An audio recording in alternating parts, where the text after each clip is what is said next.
Ada cewek duduk di pohon agak miring gitu, naik sekitar hampir 3 jam lah gue turun naik bukit sampai mentok tuh.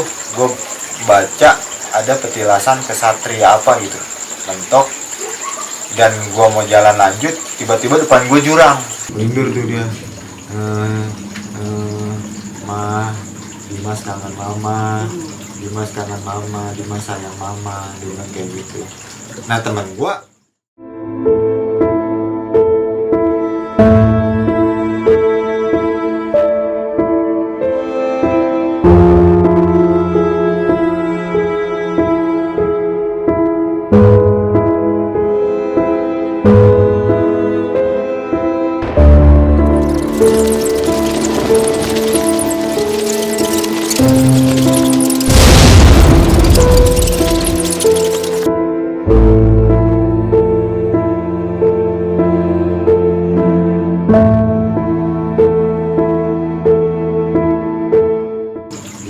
mama, Dimas sayang mama, dia bilang kayak gitu.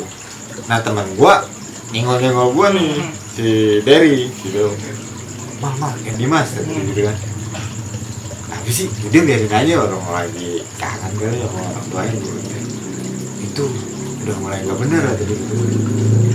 Nah emang pas gua perhatiin udah mulai nggak bener tuh, tiba-tiba kesurupan lah tuh dia. Oh pada malam itu?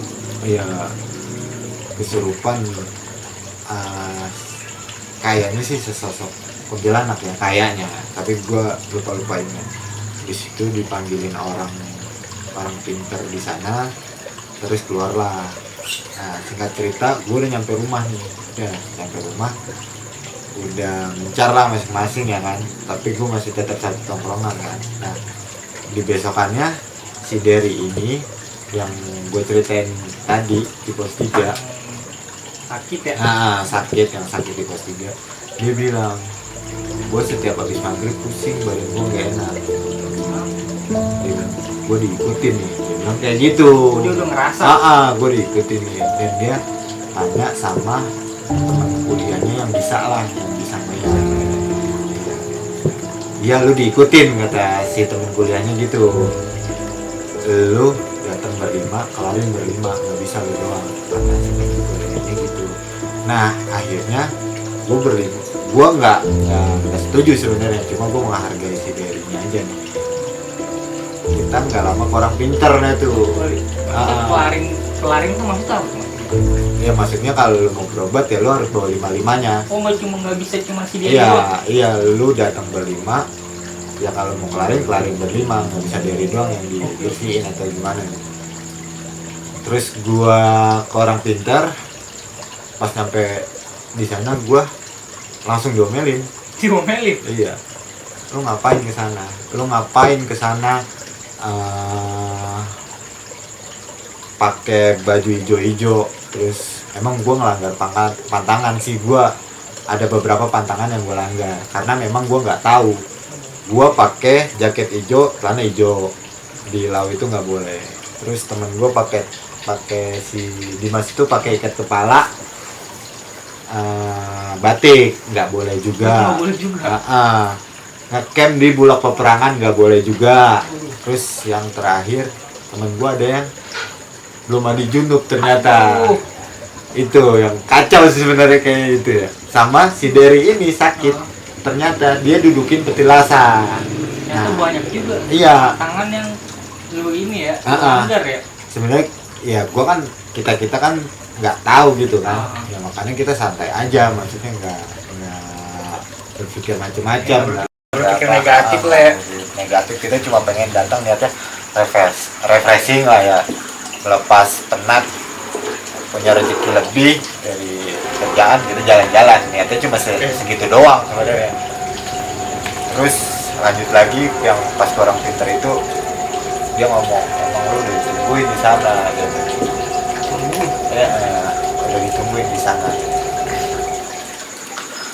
Nah, yang gue bilang mungkin ya, kalau gue tarik lagi ke awal cerita kan, tadinya gue mau ke Merapi gagal, gue ke Sindoro gagal, gue ke Sumbing gagal, gue ke Selamat gagal, dan akhirnya gue ke Lau. Dan paranormal itu bilang gitu, lu udah tungguin di sana. Tapi lu terlalu frontal di sana. Bahasa gua terlalu frontal di sana. Enggak mentaati tata tertib dan peraturan yang berlaku dan peraturan itulah apa maksudnya peraturan yang tidak tertulis dan tertulis itu maksudnya. Nah, dari orang pintar itu ternyata yang ngikutin Derry itu infonya dia itu yang nolong gua sampai gua turun ternyata. Oh itu masih ada baiknya juga. Yang ngikutin Derry sakit itu ternyata nempelin Derry itu nolongin gue sampai gue turun dan sampai detik itu sampai gue ke paranormal dia pun ada masih katanya. Masih Dia dia minta markisa terus minta apa ya kembang kalau nggak salah. Terus yang terakhir intinya dia minta anterin balik. Berat ya. Itu sih sebenarnya gue masih awamnya gue masih gimana ya gue nggak percaya maksudnya makhluk gaib nemplok terus apa lagi ya kayak ngikutin gitu ya maksudnya ya gue percaya ada sekedar ada ya dia gue gitu kalau gue posisinya saat itu masih kayak gitu makanya apa sih ngapain sih dia ngikutin gue pikiran gue kayak gitu sebenarnya. Kan Gunung Lawu ada di Jawa Tengah kalau nggak salah iya. Jawa Tengah buatan Jawa Tengah Jawa Timur ya ini di Bekasi dia jauh ya makanya dia anterin balik gue aja mau naik nabung masa gue nganterin dia balik lagi kan gak lucu ya kan makanya gue apa sih gue bilang cuma gue menghargai temen gue aja lah soalnya dia bilang gitu kita datang berlima kalau mau kelar berlima juga gitu. Abis itu dari sana dari itu dia tetap masih kayak gitu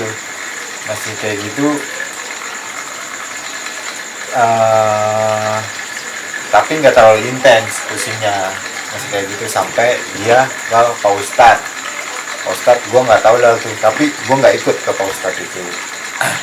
Nah dari situ kan gue awalnya nggak percaya sampai pun gue kenal sama istri gue awalnya ya gue tahu dia memang indigo gitu maksudnya. Terus gue nikah sama dia, gue masih tetap nggak percaya. Gue bersikap ya lu punya urusan, gue punya urusan. Nah sampai satu ketika istri gue ngalamin kesurupan. Akhirnya istri lu sendiri iya, kesurupan. Kesurupan dan ketempelan. Oh itu maaf nih, bedanya apa tuh kayak kesurupan sama ketempelan ya? Kalau lu tahu dia nempel dulu nih, dia nempel di belakang, bisa kayak ikut di belakang lo di pundak gitu. Karena lama-lama kesurupan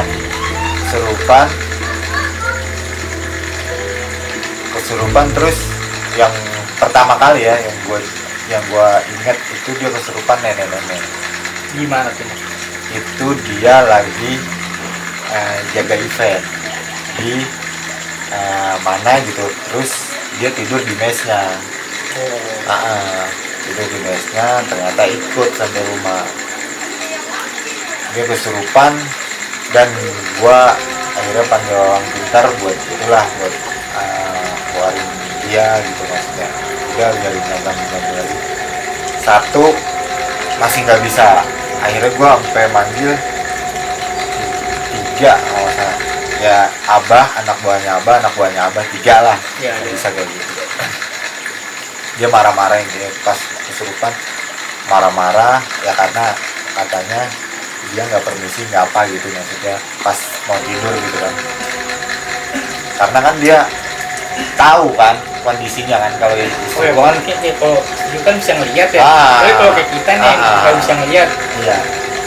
Terus singkat cerita akhirnya dibersihin sama tadi yang ada abah sama anak buahnya.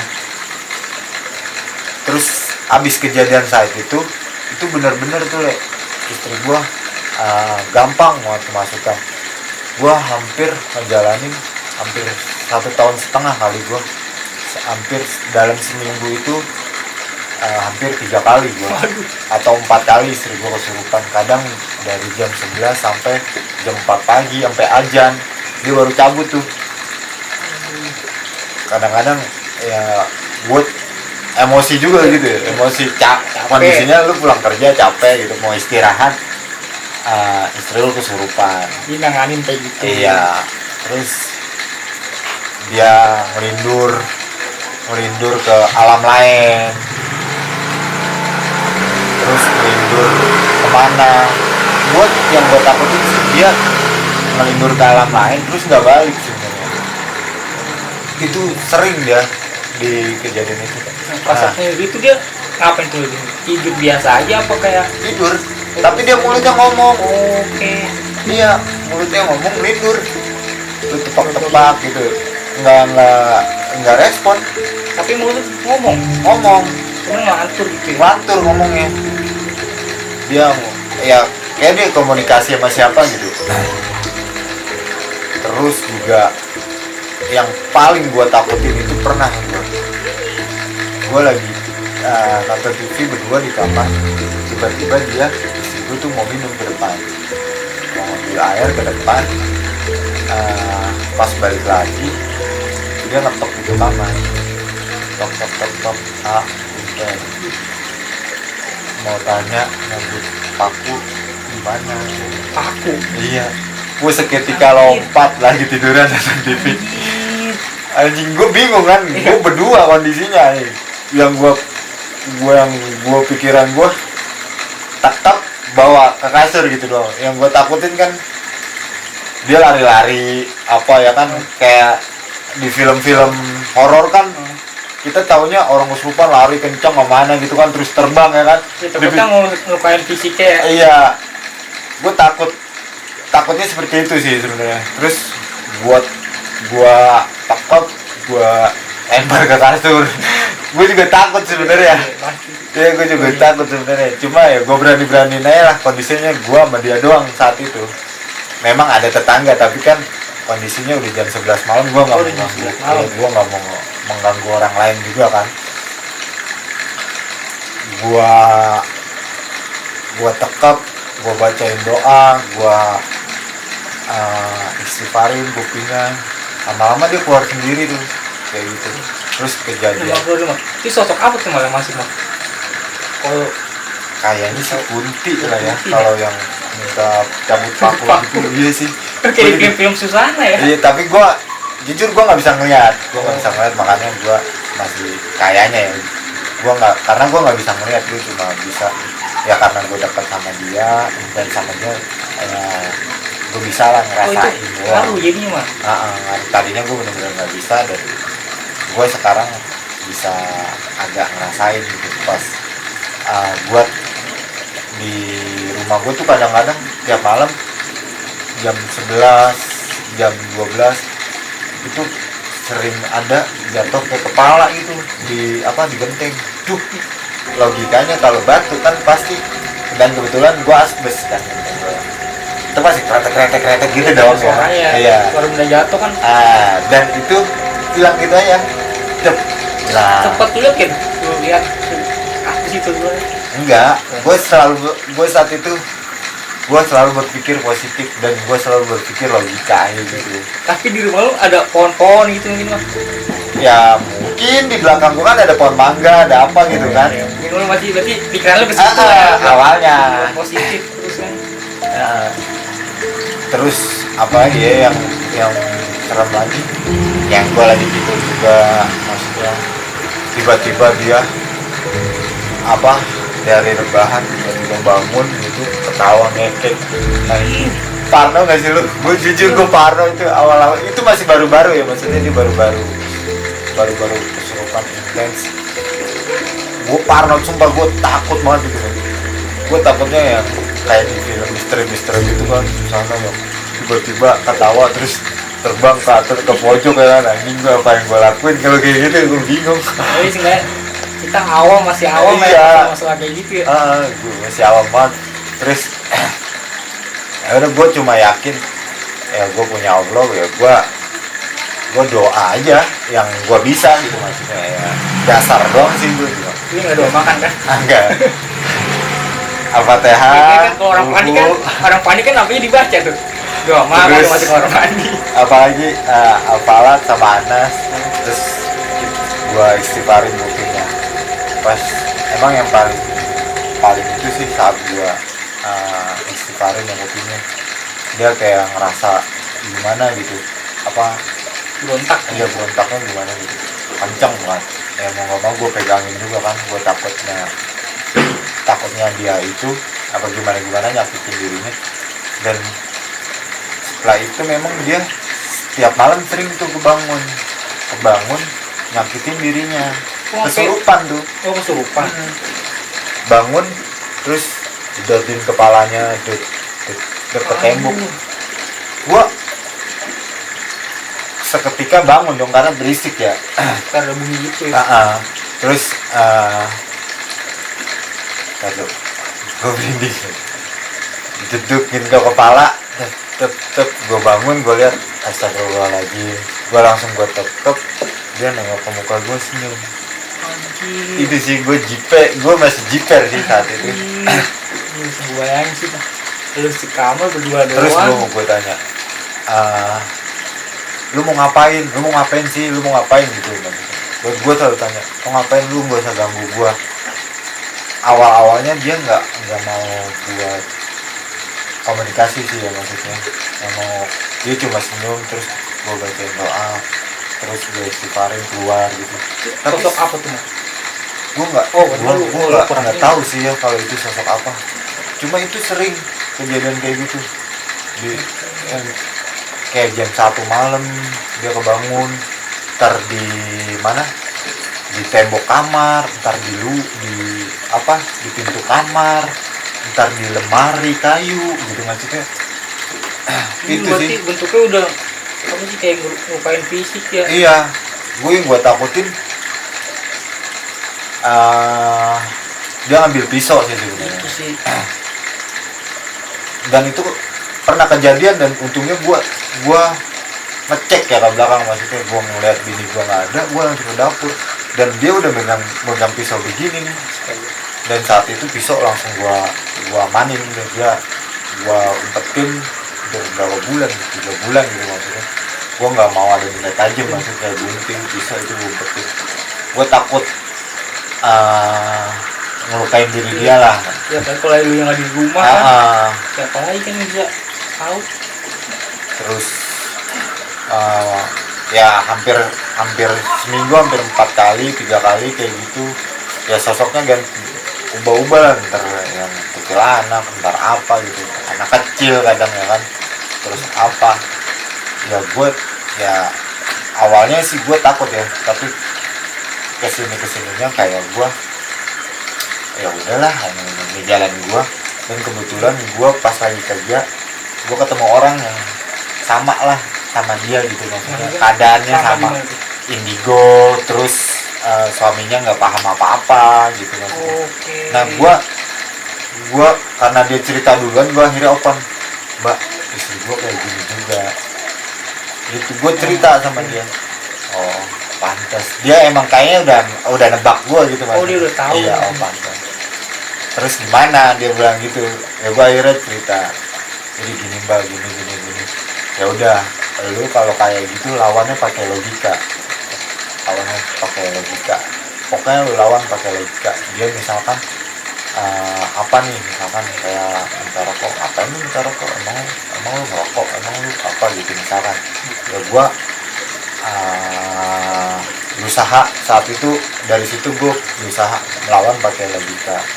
Setiap apa yang itu bilang ya lu nggak logika, ya gue pentalin pakai logika gue. Yang contohnya kayak kemarin kita ke Pelabuhan Ratu. Oh iya kan? Ya, pas dia juga cerita kan, sampai pas mobil yang awalnya kan yang kita break Dia minta berhenti itu. minta berhenti. Memang gue udah ngerasa sih dia mual beda. Oh, lu kalau lu disitu udah tahu ya, gue Udah tahu, makanya cuma mabuk perjalanan mah. Gue ngedampingin terus, gue nggak mau terlalu jauh, gue takutnya dia lari atau gimana kan. Nah pas abis dari masjid kencing kan, emang udah itu sih itu. Dan juga sampai mobil langsung nunggu kan, makanya kalian gue suruh masuk Iya itu. Dia ngomong sama punten kondisi gitu doang. Udah keluar gitu. keluar akhirnya udah keluar masuk mobil, nggak lama dia masuk lagi terus ngomong kan yang punten kang kaset Oh itu yang ngomong ke dia. dia spesifik sumpah gue maksudnya yang gue takutin itu namanya keadaan di dalam mobil yang gue takutin si Jas itu panik bawa mobil kaget ya kan, injek gas nabrak, itu doang yang gue takutin. Amit sih Iya, makanya pas dia ngomong gitu gue langsung rangkul istri gue, terus gue langsung tenangin dia dulu nih, tenang, santai, aman gitu. Sampai dia ngeliat muka gue aman, lu tenang aja. Si ini itu kan bilang, untung nggak kaset, gitu. ini parah itu. Terus sampai bilang, saya mau numpang, intinya gitulah bahasa Sunda ya kan. Ya makanya gue langsung lawan pakai logika kan. Ngapain lu numpang? Lu kan bisa terbang. Nah kayak gitu contohnya. Oh, iya. Makanya gue apa-apa saat itu ngebantalinnya pakai logika lah kurang lebih sampai berjalannya waktu dia bisa sendiri buat ngatasin nih sebenarnya. Kalau gue tahu yang gue tangkap sih ya dari perjalanan itu, orang indigo itu ada step-stepnya sih. Kayak yang gue tangkap ya dari gue aja maksudnya. Kalau sepengetahuan gue ada step-stepnya A B C D sampai dia bisa nanganin sendiri lah, intinya kayak gitu. Tapi gue udah ketika gue semakin emosi ngadepin situasi itu yang kesurupan apa gitu, itu semakin intens. Dan ketika gua ikhlas, ya udahlah, emang ini jalan gua, udah takdir gua, ya udah gua ikhlas gitu.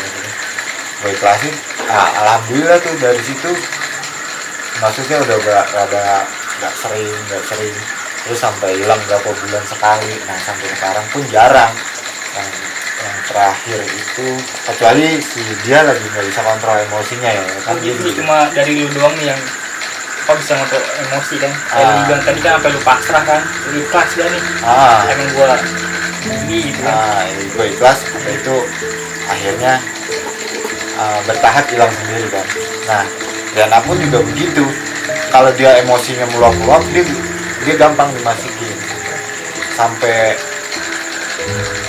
itu yang konyol sih, maksudnya gue kalau di tahap itu gue udah nggak merasa penting atau gimana ngeliat dia kesurupan. Kalau udah biasa. Iya udah biasa.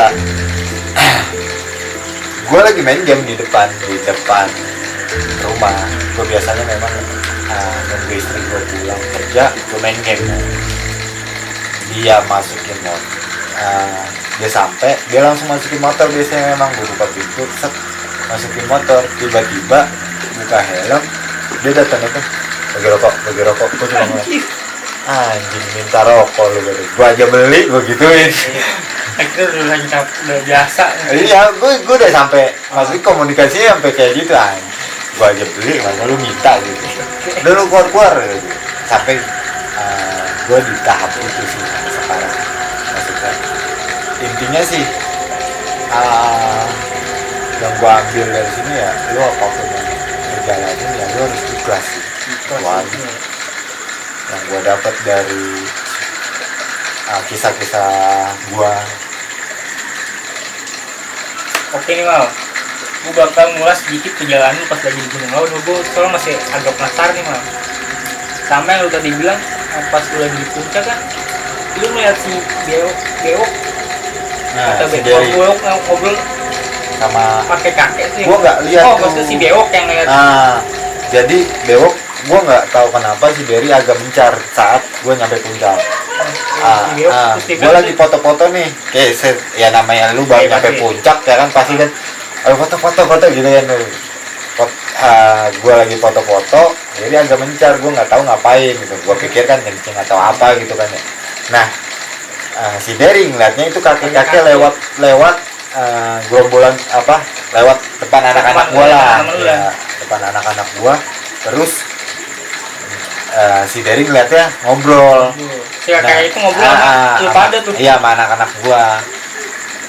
Habis itu dia ngobrol makannya sama si kakek itu. Nah, tapi lu ngeliat gak tuh si kakek? Enggak ada yang lihat. Jadi yang ngeliat kakek itu cuma si Derry doang. Cuma si Derry doang. Makanya dia sebenarnya kita juga udah bingung ya pas dilihat. Tadi gua kata kakek suruh ke Argo Dalam dulu yang dari. Nah, iya makanya kan lu sampai ke situ kan gara-gara dikasih tahu sama si kakek ini kan, yang si Biji bilang si Derry suruh ke Argo Dalam. Nah itu kira-kira kakek gitu. Ya itu yang jawab bisa Derry nanti. Derry harus itu ada sangkut pautnya sama si Derry sih. Derry nih ditunggu nih ceritanya nih. Nah, itu yang nih bisa ceritain cuma Derry. Gua nggak berhak buat menceritakan hal itu sebenarnya. Iya sih. Nah, pas ada lagi nih Mal, pas lu lagi di persimpangan tuh Mal, yang lu bilang si Dimas kekeh tuh ke arah kanan, dan jalur sebenarnya kan sebelah kiri yang tadi menurut lu yang ada tali rapia di ranting. Iya. Nah si Dimas ini lihat nggak sih? Lihat. Tali rapia di ranting. Lihat. Tapi dia tetap ke kanan tuh. Makanya awalnya juga ya gimana ya, kita heran gitu sebenarnya Iya, makanya kan udah jelas nih ada apa? Tadi bilang kan tanda di jalur pendakian ada kayak ranting, ada tali rapia, berarti jalan yang bener lah ya. Nah ini sedangkan teman lu ini malah tetap ke kanan ya? Maunya ke arah kanan. Dia bilang sampai ya udah lu kalau mau ke sana ya udah ke sana aja, gue sendiri ke sini. Nah, pas di bawah lu tanya nggak Bang, kenapa sih lu mau ke arah situ? Gue sempet nanya sih, cuma dia bilang nggak tahu gitu. Dia cuma bilang nggak tahu sih, nggak tahu. Pokoknya intinya dia mau ke arah situ tuh. Dan akhirnya lu yang ujung-ujungnya tuh jurang malah kan? Ujungnya. Akhirnya dia pas dia tahu petilasan kesatria apa terus jurang. Nah pas dia tuh itu jurang itu gimana tuh dia tuh? Iya, gua kan pas nyampe sana kan langsung pas ngeliat jurang tiba-tiba kabut kan, kabut rapat itu gua nggak bisa ngeliat satu sama lain, udah nggak bisa. Padahal jarak gua ya namanya lu jalan bergerombol nggak terlalu jauh lah. Badan lagi pusing atau apa karena depannya jurang kan, ini nggak mungkin jauh-jauh juga kan jalannya. Udah gua pasrah tuh di situ, udah bilang ya udah kalau memang aja gua di sini gua pasrah, gua minta maaf sama orang tua gua, sama teman-teman gua kalau gua ada salah. Terus gua berdoa baca Al-Fatihah ya kan, sampai yang ketiga kali alhamdulillah kabutnya seketika langsung hilang, langsung terang. Betul udah pasrah di situ ya? Udah pasrah banget gua, udah kayak memang ngerasa ya udah emang ini jalannya kayaknya di sini, gue bilang kayak gitu kan. Pada situ teman-teman lu gimana tuh Mak? Apa? Iya mungkin pas lagi tutup kabut gitu kan? Ya karena itu kali ya, panik lah ya, suasananya itu hening, nggak ada yang ngomong. Iya nggak mau gimana, bingung sih kita, situasinya bingung gitu, maksudnya mau ngelakuin apa gitu. Kita udah kesasar 3 jam, kita nggak punya logistik, udah habis, nggak bisa makanan juga. Iya, makan lu kita cuma punya air gitu ya. Makanya terus gue sama Ian udah kita harus balik ke Boiem, gue bilang kayak gitu. Seenggaknya kalau sampai Boiem kita bisa makan, mikirnya gitu doang, kita bisa makan nanti di sana. Akhirnya gue sampai lah Boiem. Alhamdulillah tuh ya. Tadi kan si Ian sempet ngeliat cewek itu Mah, ya kan? Yang lagi duduk di pohon atas ranting. Itu dia ngeliat mukanya nggak Mas? Enggak.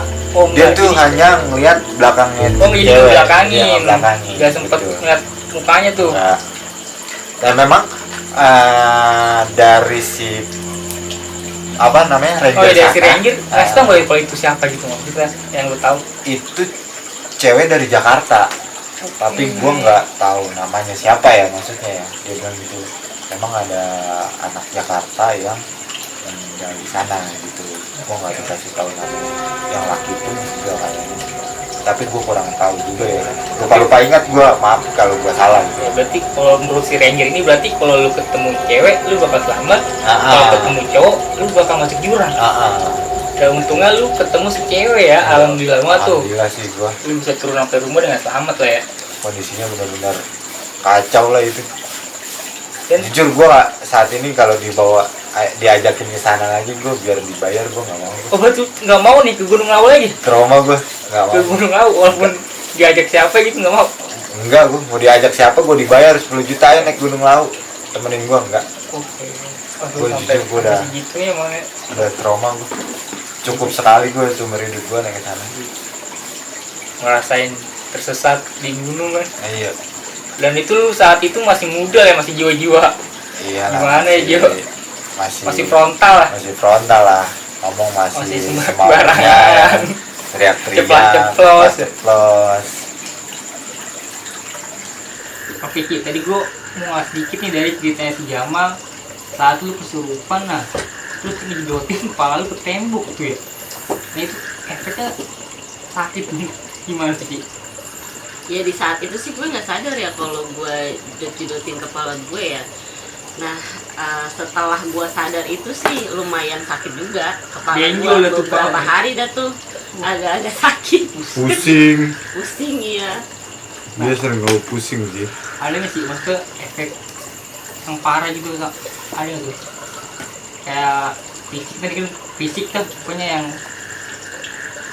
sampai benjol, ada lagi nggak tuh? Sebenarnya sih yang paling parah itu yang waktu itu gue pisau ya, gue sempet iniin ke tangan ya waktu itu. Oh yang tadi si Jamal bilang lu di dapur pegang pisau tuh? Iya itu sempet ke tangan sih. Gue berasanya pas tangan gue perih-perih nih ya. Ternyata pas gue gosok-gosok itu kayak bekas ada geretan gue gitu di sini. Cuman mungkin keburu Jamal datang atau gimana gue nggak ngerti ya. Nah itu udah sebelum besek banget gitu kali ya, gue juga nggak ngerti. Pokoknya di saat itu gue pernah sehabis kejadian itu mungkin ya, nah gue ngerasa kok tangan gue perih banget ya. Ternyata ada 2 garetan gitu di pergelangan tangan gue gitu. Gue pikir gitu mah kalau sampai telat kita gimana? Gila sih menurut gue itu gangguannya parah sih. Ya yang gue ambil dari sebelum-sebelumnya sih ya, yang kayak dia niat si makhluk halus itu pengen nyakitin dia secara fisik, maksudnya dari gigitin ke kepala, terus pegang pisau iris-iris tangannya, terus yang terakhir yang dia bilang itu badannya pada sakit, memang itu maksudnya si setannya itu keras banget, itu susah banget dikeluarin dan ngebrontak gitu, maksudnya berontak pengen nyakitin badannya dia gitu maksudnya. Itu sosok apa tuh Ci? Kalau boleh tahu sih, tahu nggak tuh lu sosoknya tuh? Pokoknya yang waktu itu tuh yang rame-rame sama Abbas juga ya, itu tuh pokoknya mukanya rata gitu deh. Pokoknya mukanya benar-benar rata, nggak ada mukanya gitu. Itu sih yang agak berat sih waktu itu kalau di saat itu. Kalau nggak salah itu yang kiriman deh ya, yang kiriman.